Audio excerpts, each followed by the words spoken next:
There's a lot going on in the cave this Thursday night as there are 7 games on the list. Don't worry, we got you covered. My name is Andrea Sachenko and you're watching Daily KHL Update. We take you first to Russia's Far East. Lokomotiv visit Admiral and Vladivostok. First period, Yegor Kashkov has the puck, he chucks it to the far post. Maxim Sholonov shoots from inside and Nikita Serebryakov denies him with a bad save. But Loko throw one pass in before the period expires. Maxim Berezkin scores his first of the year and it's 1-0 after 20. The Sailors respond with 2 goals in the second. Nikolai Chubykin feeds Artem Gareev and he sends it past Ivan Bacharov Superman style. And a few minutes later, Captain Libor Shulik bubbles the net with a shot from the left circle. He's got 5 on the season. Loko get back even early in the third. Alexander Yelesa rifles it past Serebryakov with a point shot. Regulation and overtime solve nothing, so the game goes to the shootout and Admiral get the extra point. Nikolai Chubykin with the deciding attempt. Admiral beat Loko on home ice and tied the season series. 3-2 is your final.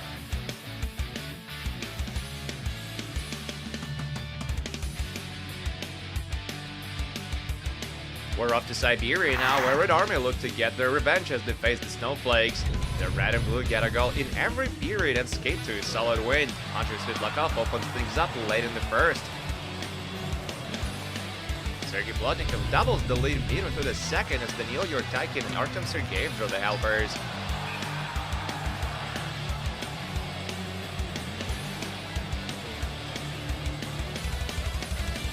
And late in regulation, Vitaly Abramov puts a bow on it. Svitlakov finishes the night with 2 points. Adam Radeborn stops 21 shots for a shutout, and Red Army get back even with severe after a loss in Moscow. 3-0 is your final.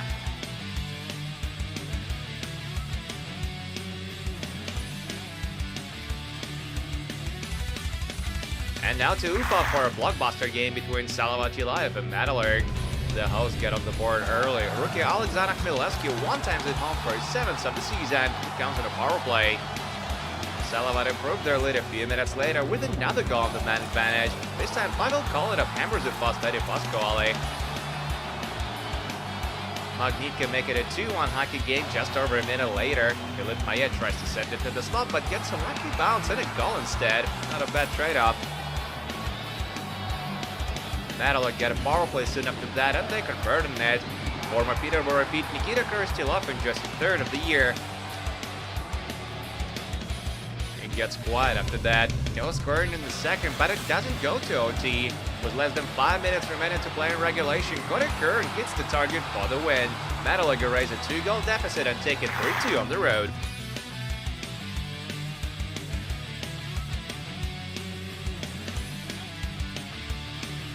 Next up, Nizhny Neftekhimik play host to Dynamo Moscow. The Wolves strike first. Ruslan Petrushev gets the puck on open ice, takes a long shot and scores his 2nd career KHL goal. The blue and white respond midway through the period. They steal the puck on the forecheck and Eric O'Dell nets his 9th of the year.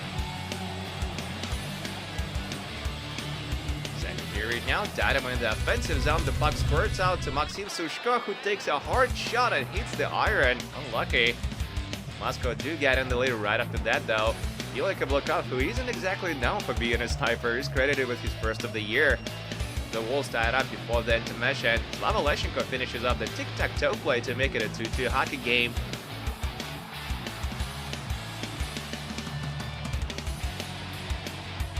Dynamo come close to securing the win several times in OT, but first Andrei Mironov can convert on the B-way, and the Moscow special team can get it down in a 5-on-3 situation. It has to be decided in the shootout, and Neftekhimik get the extra point. Mikhail Nazarov with the deciding attempt. The Wolves win their 5th in a row after a terrible start. 3-2 is your final.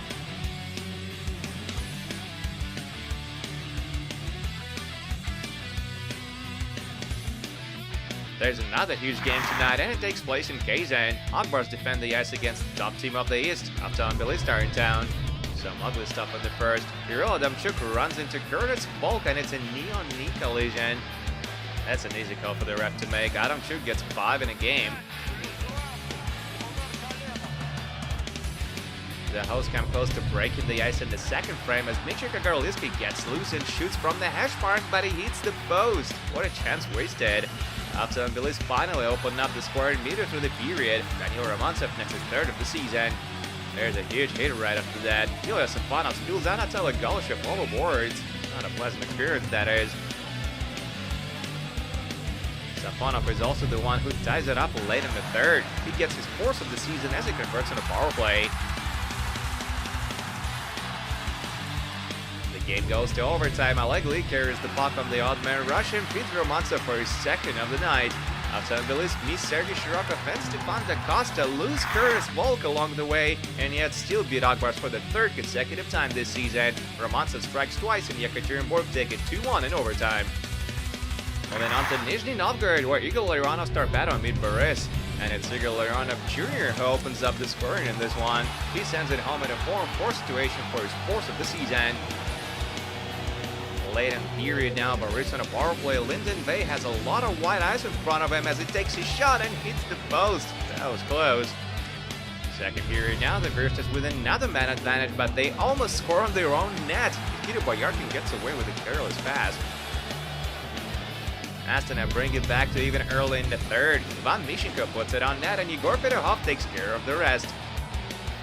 We're late in regulation now. Maxim Fedorov takes a shot. Boyarkin gives up a bad rebound and Nikolai Kovalenko buries it.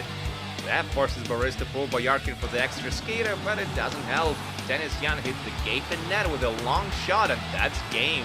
There better be Boris in home ice for the first time since 2019. 3-1 is the final. And there's just one more game left to tell you about. The rookie Yaroslav Lekachev scored his 6th of the season and Amur beat Sochi 4-3 on home ice. And that's it for your daily KHL update, but do come back tomorrow for 3 more games, including Cologne Red Star vs Tractor and Spartak against Aristal. My name is Andreas Sachenko. Thank you guys so much for watching, and don't forget to check back with us this Friday.